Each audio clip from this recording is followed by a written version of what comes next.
I was born in Birmingham and I lived most of my life in Birmingham. I went to school and then at the age of 14 my dad said I had to leave school, and then they were arranging my marriage to my uncle's son.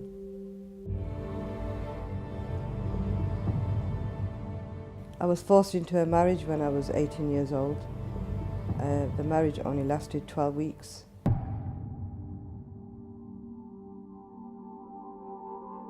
My dad was not happy about the break of the marriage, and he disowned me and basically said the only time he wanted to see me was when I was dead.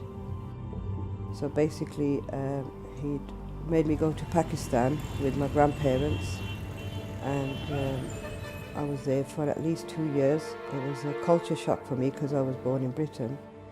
Later on my dad had blackmailed me into a second marriage to a stranger.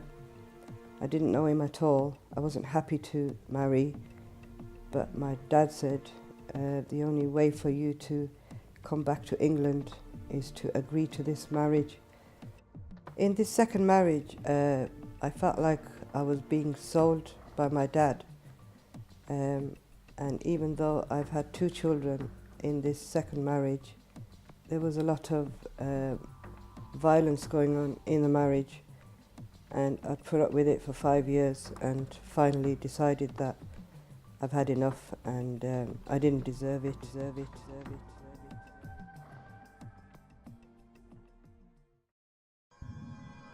My grandparents were trying to arrange a marriage for me at the age of 15. This was purely because my birth mother had left me at the age of 4, and she was married to a white man, and obviously at that time that wasn't accepted in our culture at all. So for me to marry a man from India, it would have been getting respect in the community again. My grandparents took me to a house, one of our relations' houses in Wolverhampton. When I was there was quite a few people there, and the next thing, this guy walked in who was from India. He nodded his head and basically he said yes. Spoke to my granddad, who says at the end of the day, agree to it because it will bring respect to the family, is it? And that was it really. I got engaged there and then. So then in the end I spoke to one of my friends, and then I left home and I came to Birmingham. And then what had happened was she introduced me to this guy who at that time I thought I was in love with. But little did I realise that because I was so vulnerable, he basically said the right words to me. You know, nobody loves you, no one respects you, I'm the only person that cares for you. Nobody else will do what I do for you. And he almost got me into trafficking because I basically believed that I was worthless in the community.